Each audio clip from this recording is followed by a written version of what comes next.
Good evening बच्चों, कैसे हो आप सभी। आशा करता हूँ बहुत अच्छे होंगे। आपका फिर से स्वागत है हमारे यूट्यूब चैनल उन्नत क्लासेस बाई डीएस में। क्या पढ़ रहे थे दोस्तों? अपन पढ़ रहे थे मनोविज्ञान। मनोविज्ञान में अपन ने देखा, मनोविज्ञान की उत्पत्ति देखी, शिक्षा मनोविज्ञान के बारे में जाना, शिक्षा के बारे में जाना, इन सब चीजों के बारे में, इन बातों के बारे में अपन ने अध्ययन कर लिया था दोस्तों। कल जो लास्ट जो अपनी क्लास हुई उसमें अपन ने बात की थी शिक्षा मनोविज्ञान की उत्पत्ति की बात की थी अपन ने। किसकी? शिक्षा मनोविज्ञान। शिक्षा मनोविज्ञान की उत्पत्ति कब से मानी जाती है बच्चों? शिक्षा मनोविज्ञान की उत्पत्ति जो है वो आपकी 1900 ईस्वी में मानी जाती है। और इसके जो जनक है या इसके जो जिन्होंने इसकी उत्पत्ति की वो कौन थे? आपके अमेरिकी विद्वान थॉर्नडाइक। इनके द्वारा इनका इसकी उत्पत्ति की जाती है। किसकी? शिक्षा मनोविज्ञान की। मनोविज्ञान के अंदर एक शाखा है शिक्षा मनोविज्ञान, इसकी उत्पत्ति मानी जाती है। और जो आपके जो थॉर्नडाइक थे, इन पे किनके विचारों का फर्क पड़ता है या किस बात का इन पे फर्क पड़ता है? 1890 में उनके साथ एक घटना घटित होती है, उससे इस पर अधिक प्रभाव पड़ता है और लगातार वो 10 वर्षों तक लगातार अपने प्रयास जारी रखते हैं। और प्रयास जारी रखने के बाद नई अवधारणा जो शिक्षा के अंदर है, जो मनोविज्ञान की जो अवधारणा, नई अवधारणा शिक्षा मनोविज्ञान की नई जो शाखा है शिक्षा मनोविज्ञान की उत्पत्ति होती है।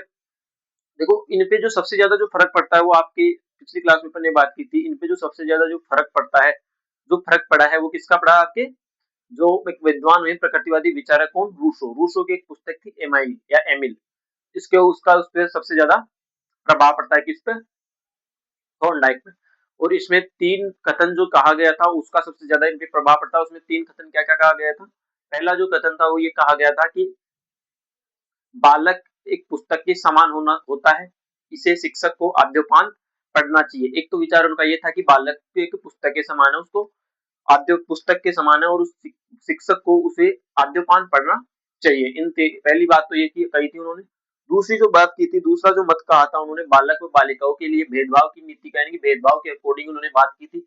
उन्होंने कहा था कि बालिकाओं को चार दीवारी की शिक्षा तथा बालकों को सामाजिक वातावरण की शिक्षा दी जानी चाहिए। ये विचार किसके थे? रूसो के। और इसी में एक और विचार दिया था रूसो ने, वो क्या दिया था कि शुरुआत जो प्रारंभिक शिक्षा है वो तो बालकों को साथ देनी चाहिए, और माध्यमिक शिक्षा बच्चों को अलग अलग देनी चाहिए, और स्नातक की शिक्षा फिर से साथ साथ देनी चाहिए। इन तीनों बातों का मनोवैज्ञानिक जो आपके हैं कौन? थॉर्नडाइक, और उस पर प्रभाव पड़ता है और वो एक मनोविज्ञान की नई शाखा का जन्म होता है और शिक्षा मनोविज्ञान की उत्पत्ति होती है। सबसे पहले जो शिक्षा मनोविज्ञान से जो शिक्षण प्रशिक्षणों की जो शुरुआत होती है वो आपकी 1900 ईस्वी में की जाती है, अमेरिका से की जाती है। और इनको जो शुरुआत करने वाले जो आपके मनोवैज्ञानिक थे वो आपके जॉन ड्यूवी थे। और भारत में शिक्षक प्रशिक्षणों की शुरुआत आपके 1920 से मानी जाती है। और इसकी जो शुरुआत का जो श्रेय हम देते हैं वो आपके एन सेनगुप्त को दिया जाता है। इन चीजों के बारे में अपन बात कर लिए थे। आज की क्लास में अपन बात करने वाले हैं शिक्षा मनोविज्ञान की परिभाषाओं की। किसकी बात करेंगे दोस्तों? अपन मनोविज्ञान, किसकी बात कर रहे थे? मनोविज्ञान की। मनोविज्ञान में अपन क्या बात करेंगे आज? शिक्षा मनोविज्ञान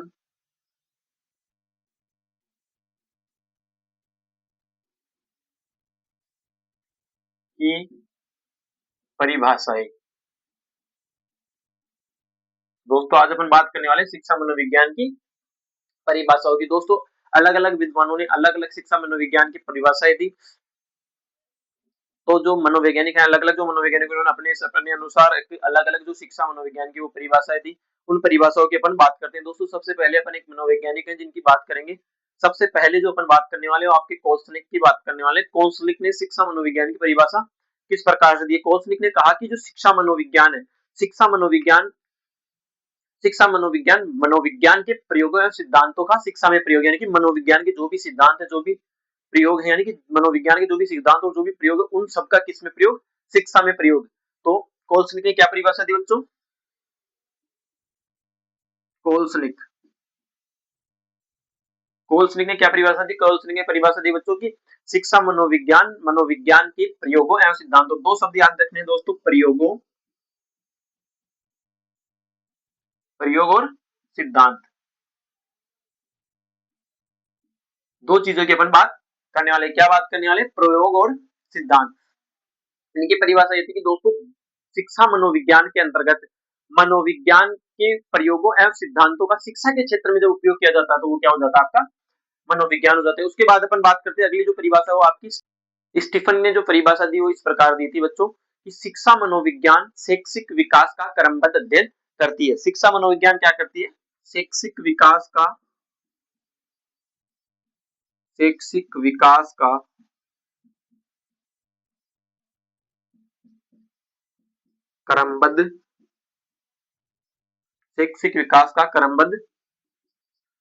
अध्ययन। दोस्तों परिभाषा में समझाने लायक कुछ होता नहीं है खास, आपको बस ये ऐसे कैसे रटनी पड़ती है। ये उन विद्वानों का विचार है जो अपन वैसा का वैसा ही इनको प्रस्तुत करते हैं, तो इसमें तो समझाने के लिए ज्यादा कुछ खास होता नहीं है। तो शिक्षा मनोविज्ञान की जो पहली परिभाषा थी, शिक्षा मनोविज्ञान की जो पहली परिभाषा किसने दी थी? कोल्सरिक ने कहा कि शिक्षा मनोविज्ञान के प्रयोगों एवं शिक्षा मनोविज्ञान के किसके? मनोविज्ञान के प्रयोगों और सिद्धांतों का शिक्षा में प्रयोग क्या कहलाता है? शिक्षा मनोविज्ञान। उसके बाद अपन दूसरी परिभाषा की बात करते हैं। दूसरी परिभाषा आती है स्टीफन की। स्टीफन ने कहा कि शिक्षा मनोविज्ञान शैक्षिक विकास का क्रमबद्ध अध्ययन, यानी कि बालक में किस प्रकार से शैक्षिक विकास होता है, बालक किस प्रकार से सीखता है या बालक किस प्रकार से शिक्षण ग्रहण करता है, इन सब की बात की थी। उसके बाद अगले मनोविज्ञानी की अपन बात करेंगे क्रो एवं क्रो के अनुसार। क्रो एवं क्रो के अनुसार जो परिभाषा है शिक्षा मनोविज्ञान की, क्रो एवं क्रो ने कहा कि जो शिक्षा मनोविज्ञान यानी क्या? शिक्षा मनोविज्ञान के अंदर जो जन्म से यानी बालक का जब जन्म होता है उससे लेकर जब तक वो बुजुर्ग यानी वृद्धावस्था तक जो भी चीजें वो सीखता है, यानी कि एक बालक इस समाज में जब जन्म लेता है तब से वो सीखना प्रारंभ करता है और वो जीवन पर्यंत सीखता रहता है। तो इन्होंने परिभाषा देते हुए कहा कि जो बालक है सीखना जो क्या है? सीखना आपके जन्म से वृद्धावस्था तक। कहां तक सीखना होता है बच्चों? जन्म से लेकर वृद्धावस्था तक बच्चों ने यानी कि व्यक्ति ने क्या सीखा?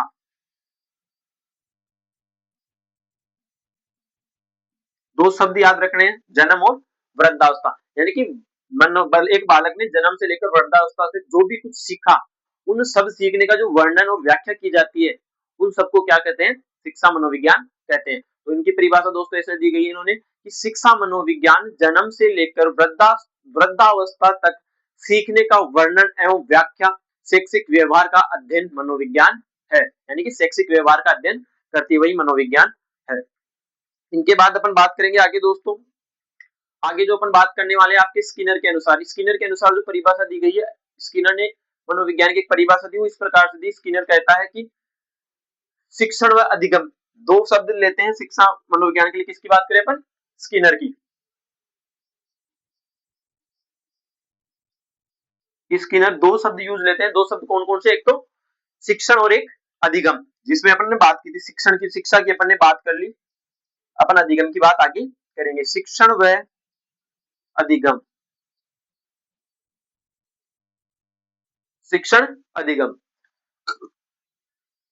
शिक्षण अधिगम की अपन ने बात की। स्किनर ने जो परिभाषा दी उसमें उन्होंने कहा कि शिक्षा मनोविज्ञान की वह शाखा है जो शिक्षण व अधिगम से संबंधित होती है। ये किसने कहा? आपके मनोवैज्ञानिक कौन है? स्किनर। क्रो एवं क्रो की अपन ने बात कर ली। इस प्रकार से इन्होंने बात की, स्किनर की परिभाषा की बात अपन ने कर ली। आगे अपन बात करेंगे एलिस क्रो एक मनोवैज्ञानिक है, उनकी परिभाषा की बात करते हैं।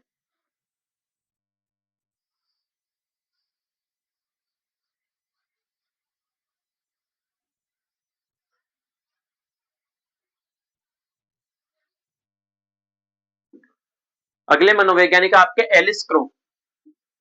क्रो अलग है और बच्चों ये एलिस क्रो एक अलग मनोवैज्ञानिक है। उन्होंने जो परिभाषा दी वो किस प्रकार से दी? एलिस क्रो ने कहा कि शिक्षा मनोविज्ञान की जो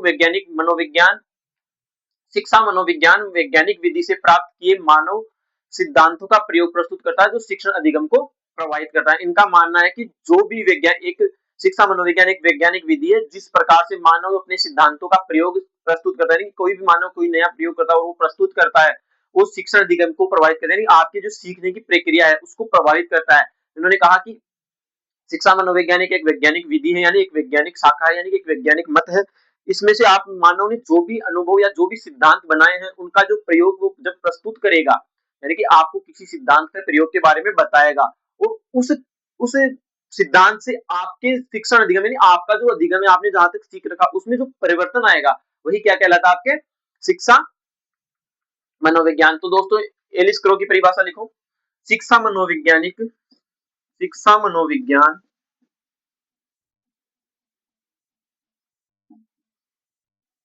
शिक्षा मनोविज्ञान वैज्ञानिक विधि से प्राप्त, शिक्षा मनोविज्ञान वैज्ञानिक विधि से प्राप्त, शिक्षा मनोविज्ञान वैज्ञानिक विधि से प्राप्त किए गए मानव सिद्धांतों, मानव सिद्धांतों को प्रस्तुत करने, को प्रस्तुत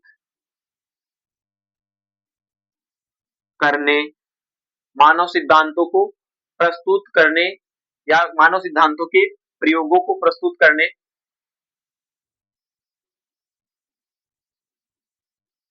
प्रयोगों को प्रस्तुत करने के लिए जो जिससे करता करने से शिक्षण अधिगम में, शिक्षण अधिगम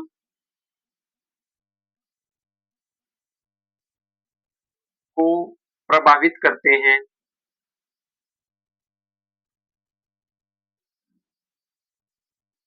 करते हैं, मनोविज्ञान कहते हैं या मनोविज्ञान कहलाते, मनोविज्ञान सॉरी शिक्षा मनोविज्ञान कहलाते हैं।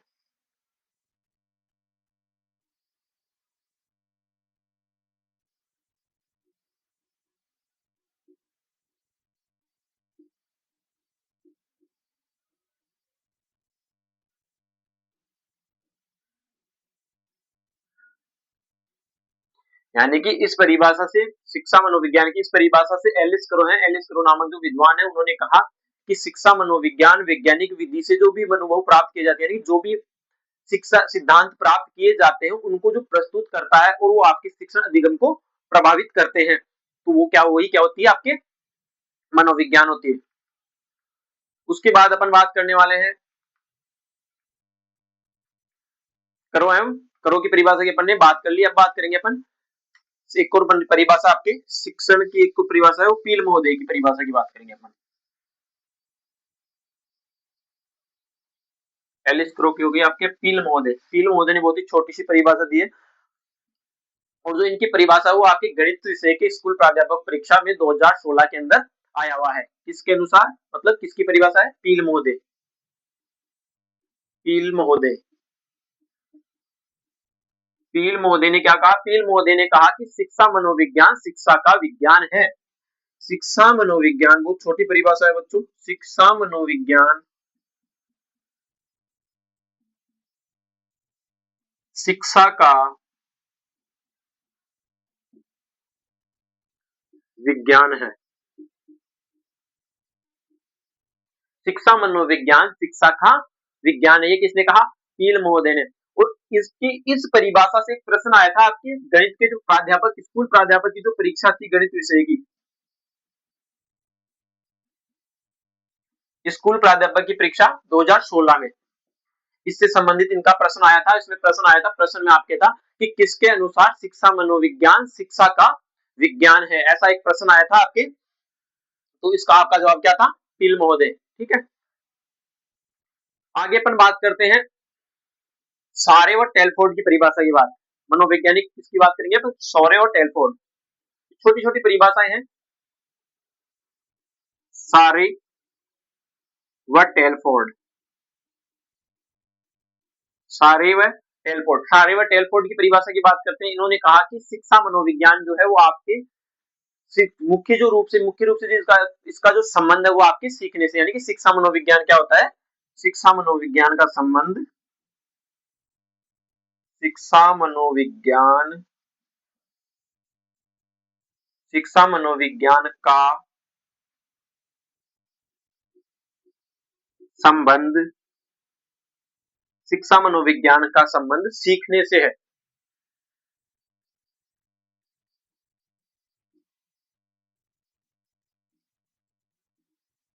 शिक्षा मनोविज्ञान का संबंध सीखने से, ये मनोवैज्ञानिक कौन से मनोवैज्ञानिक है आपके, सौरे व टेलफोर्ड दोनों ने मिलकर दिया था। शिक्षा मनोविज्ञान शिक्षा मनोविज्ञान का संबंध सीखने से है।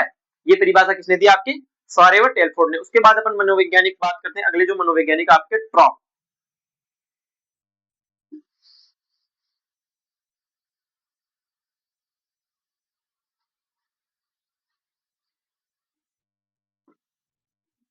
आगे अपन बात करने वाले हैं ट्रॉप। ट्रो की परिभाषा की बात करेंगे। ट्रो की जो परिभाषा है, ट्रो ने क्या परिभाषा दी कि शिक्षा मनोविज्ञान शिक्षा संस्थानों के मनोवैज्ञानिक तत्वों का अध्ययन करता है। यानी कि जो शिक्षा मनोविज्ञान है, शिक्षा संस्थानों का जो भी मनोवैज्ञानिक तत्व होते हैं उन सब का अध्ययन करता है। ट्रो ने क्या कहा? शिक्षा मनोविज्ञान शिक्षा मनोविज्ञान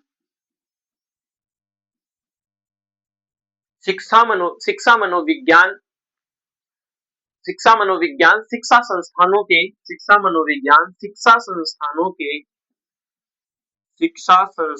के शिक्षा मनोविज्ञान शिक्षा संस्थानों के मनोवैज्ञानिक तत्वों का अध्ययन है। मनोवैज्ञानिक तत्वों का अध्ययन है। शिक्षा मनोविज्ञान शिक्षा संस्थानों के मनोवैज्ञानिक तत्वों का अध्ययन है। ये जो आपके एग्जाम में जो आपका ये आया हुआ है, ये फर्स्ट ग्रेड के एग्जाम में आया है। फर्स्ट ग्रेड 2022 में इकोनॉमिक्स के पेपर में आया हुआ है। इस परिभाषा का संबंध किससे है? यानी कि इस परिभाषा का क्या परिभाषा है कि शिक्षा मनोविज्ञान शिक्षा संस्थानों के मनोवैज्ञानिक तत्वों का अध्ययन है। ये आपके फर्स्ट ग्रेड के 2022 के पेपर में आया हुआ था। इकोनॉमिक्स विषय के पेपर में आया था। ठीक है दोस्तों, आगे की अपन बात इसके आगे अपन बात करेंगे सेंट्रोक। अगले मनोवैज्ञानिक आपके हैं सेंट्रोक।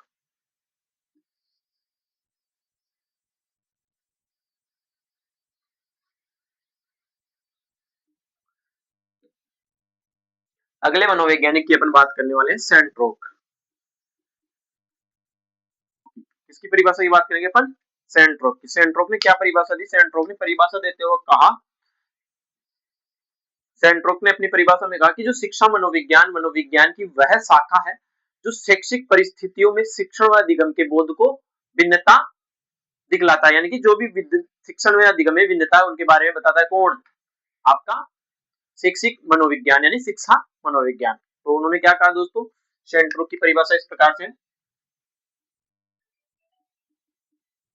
सेंट्रोक ने जो परिभाषा दी और सेंट्रोक ने परिभाषा देते हुए कहा कि शिक्षा मनोविज्ञान की ऐसी शाखा है जो शैक्षिक परिस्थितियों में शिक्षण व अधिगम के बोध में विभिन्नता दिखलाता है। किसमें विभिन्नता दिखलाता है? शैक्षिक परिस्थितियों में किसकी भिन्नता? शिक्षण व अधिगम। दो शब्द याद रखने दोस्तों, शिक्षण, दूसरा आपका अधिगम। शिक्षण व अधिगम में क्या भिन्नता? विभिन्नता या भिन्नता कह लो, भिन्नता दिखलाता है। इनकी परिभाषा लिखो दोस्तों। शिक्षा मनोविज्ञान शिक्षा मनोविज्ञान शिक्षा मनोविज्ञान मनोविज्ञान की शिक्षा मनोविज्ञान की वह शाखा है। शिक्षा मनोविज्ञान की वह शाखा है। शिक्षा मनोविज्ञान की वह शाखा है। शिक्षा मनोविज्ञान की वह शाखा है जो शैक्षिक परिस्थितियों में शिक्षण व अधिगम में शिक्षण व अधिगम में शिक्षण व अधिगम में शैक्षिक परिस्थितियों शिक्षा मनोविज्ञान की वह शाखा है जो शैक्षिक परिस्थितियों में शिक्षण व अधिगम में विभिन्नता का बोध कराता है। विभिन्नता का बोध कराता है।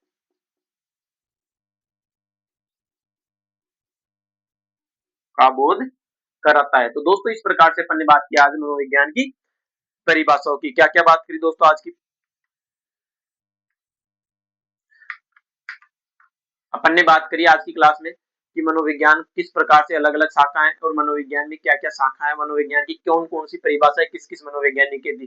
दोस्तों इसमें अपन ने इस क्लास में आज अपन ने जो बात की थी वो पहले बात की थी कि शिक्षा मनोविज्ञान की परिभाषाओं की। शिक्षा मनोविज्ञान की परिभाषाओं की बात करते अपन ने सबसे पहले बात की थी अपने बच्चों इसकी परिभाषा की, स्टीफन की परिभाषा की। स्टीफन ने कहा कि जो मनोविज्ञान है वो शिक्षा मनोविज्ञान शैक्षिक विकास का क्रमबद्ध अध्ययन है। ये तो किसने कहा? आपके स्टीफन ने। ठीक है, उसके बाद अपन ने बात की स्टीफन के बाद अपन ने बात की कोल्सनिक के अनुसार परिभाषा, यानी कोल्सनिक ने कहा कि शिक्षा मनोविज्ञान विज्ञान के प्रयोगों और सिद्धांतों का शिक्षा में प्रयोग है। शिक्षा मनोविज्ञान क्या है? विज्ञान के प्रयोगों एवं सिद्धांतों का शिक्षा में प्रयोग है।